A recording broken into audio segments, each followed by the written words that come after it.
I'm now delighted to warmly invite Dr. Sania Nishtars, cardiologist, author, activist, and now Minister of Poverty Alleviation in Pakistan, to address us. Excellencies, ladies and gentlemen, all protocol observed.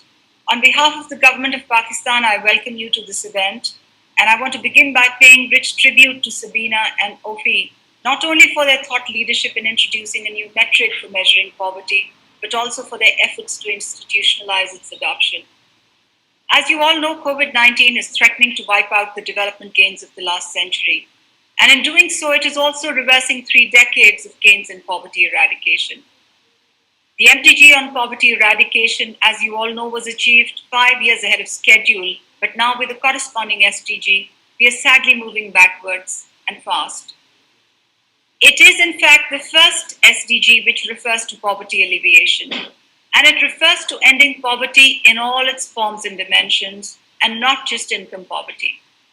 The first SDG calls for action on all kinds of deprivations experienced by poor people in their daily lives, such as poor health, the lack of education, inadequate living standards, disempowerment, and poor quality of work.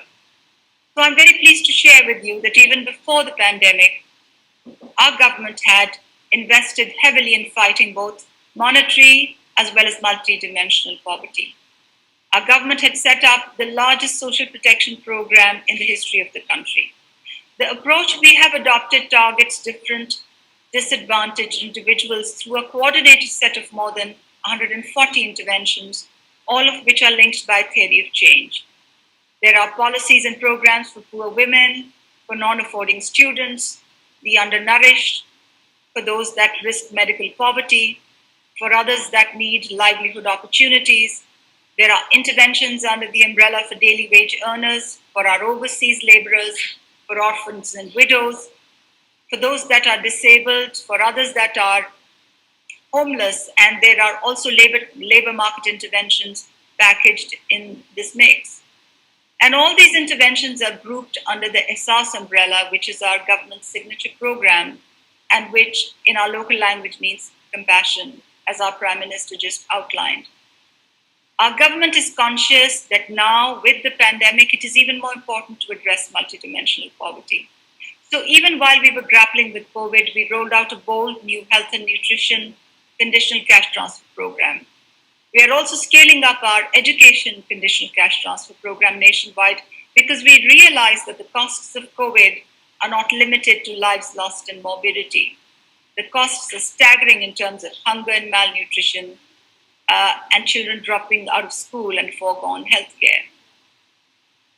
Excellencies, ladies and gentlemen, in my own country, Pakistan, within 10 days of the lockdown, our government committed over $1 billion to deliver emergency cash to over 15 million families. As our Prime Minister just mentioned, this is the largest social protection program in history, delivered end-to-end digitally in the most difficult of circumstances. Our experience with ESAS has taught us that it is possible to make quantum changes in the delivery capability of governments.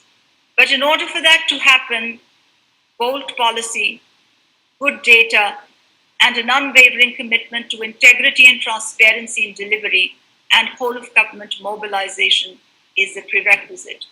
And that has been the cornerstone of our poverty alleviation work. I genuinely believe COVID-19 has created an inflection point. Today, we have the power to make decisions to reverse decades of neglect and sparse progress, and to provide social protection to the 4 million people globally that lack it. And it is here that the metrics, such as the MPI, will help tremendously in helping to shape public policy in the right direction.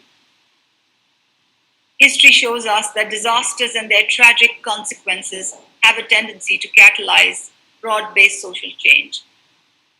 So we now have a one-in-a-generation chance to build a fairer world that ends poverty, inequality, and the climate crisis. Let's not waste this chance. I thank you, ladies and gentlemen. Thank you so much, Dr. Nishtars. She, like many of you, both speaking and viewing this event, was faced with a crushing challenge: how to design, develop, fund, roll out, monitor, and sustain emergency support to millions in short order. Her address outlined a strategy at once compassionate and competent, ambitious yet efficient. But what really strikes me was the attitude and the need to follow up on the impact of the policy on the ground with curiosity and honesty, to see what wasn't working, adjust and improve. And these qualities are really crucial to making this the inflection point she described.